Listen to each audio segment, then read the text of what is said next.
নমস্কার বন্ধুরা, রসডালে আপনাদের সবাইকে স্বাগত। আমার আজকের রেসিপি হলো একদমই ঘরোয়া অথচ অসাধারণ স্বাদের পটল ঝুরি। খুব সহজ কিছু উপকরণ দিয়ে আর কম সময়ে বানানো এই ঝুরি পটল ভাত বা রুটির সাথে একেবারে কিন্তু জমে যাবে। অনেক পুরোনো দিনের হারিয়ে যাওয়া এই রান্নাটা একবার ট্রাই করলে কিন্তু বারবার খেতে মন চাইবে। তো এর জন্য প্রথমেই নিয়ে নিয়েছি কয়েকটা পটল। এবারে পটলটাকে ধুয়ে পটলের খোসাটাকে হালকা করে চেঁচে নিয়েছি। তারপরে পটলটাকে এরকম ছোট ছোট পাতলা পাতলা করে কেটে নিয়েছি। এদিকে নিয়ে নিয়েছি এখানে মুগ ডাল আর অড়হর ডাল হাফ হাফ করে, যেটা আমি ওভারনাইট ভিজিয়ে রেখেছিলাম। তো এটা ভালোভাবে ভিজে গেছে। এবারে ভালো করে ধুয়ে জলটাকে ঝরিয়ে এটাকে মিক্সির মধ্যে দিয়ে দিচ্ছি। এরপরে এখানে নিয়ে নিচ্ছি আদা কুচি আর দিয়ে দেবো এখানে কাঁচা লঙ্কা, আর এর মধ্যে দিয়ে দেবো আমি হাফ চামচ হিং। এবারে এটার একটা আমি পেস্ট তৈরি করে নেব। তো ডালটার কিন্তু সুন্দরভাবে পেস্ট আমার তৈরি হয়ে গেছে। এরপরে গ্যাসে একটা বসিয়ে দিয়েছি কড়াই। কড়াইটা গরম হয়ে গেলে তার মধ্যে দিয়ে দিলাম তেল। তেলটা ভালোভাবে গরম হয়ে গেলে ডাল বাটাটা আমি এই তেলের মধ্যে দিয়ে দিলাম। এরপরে এর মধ্যে দিয়ে দিচ্ছি হলুদ আর দিয়ে দেবো স্বাদ মতো নুন। এবারে এই নুন আর হলুদটা ডাল বাটার সাথে ভালো করে মিলিয়ে মিশিয়ে নিয়ে এবারে এই ডালটাকে আমি খুব ভালো করে ভেজে নেব।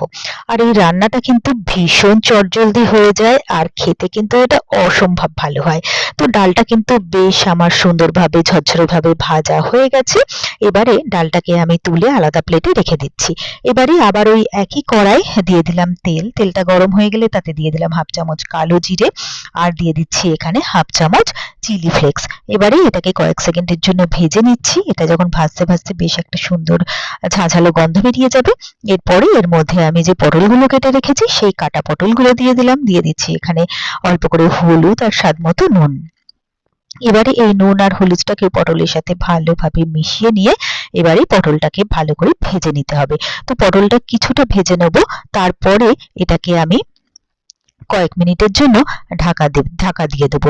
তো মিনিট দেড় দুই এটাকে আমি ঢাকা দিয়ে একটু রান্না করে নিলাম। এবারে ঢাকনাটা খুলে নিচ্ছি। পটলটা একটু নরম হয়ে এসছে।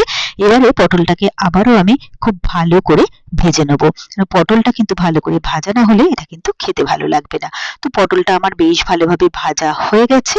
এরপরে যে ডালটা আমি ভেজে রেখেছিলাম সেই ঝুরো ডালটা আমি এর মধ্যে দিয়ে দিলাম। তারপরে ভালো করে সবটাকে মিলিয়ে মিশিয়ে নিয়ে এবার এই পটল আর ডালের এই ঝুরোটাকে খুব ভালো করে ভেজে নিতে হবে। তো খুবই কম সময়ে দুর্দান্ত স্বাদের এই রেসিপিটা একবার বানালে দেখবেন বাড়িতে ছোট থেকে বড় সবাই এটা ভীষণ পছন্দ করবে। পটল ঝুরি আমার একদম রেডি। গ্যাসটাকে অফ করে এটা সার্ভিং বলে তুলে নিলাম। তো ব্যাস, তৈরি হয়ে গেল আমার খুব সহজে আর খুবই চটপট দারুণ টেস্টি পটল ঝুরি। আর আমার এই রেসিপিটা যদি আপনাদেরও ভালো লেগে থাকে তাহলে আপনারাও বাড়িতে ঠিক এইভাবে একবার ট্রাই করে দেখবেন। আমি কথা দিতে পারি আপনাদের সকলেরই ভীষণ ভীষণ ভীষণ ভালো লাগবে।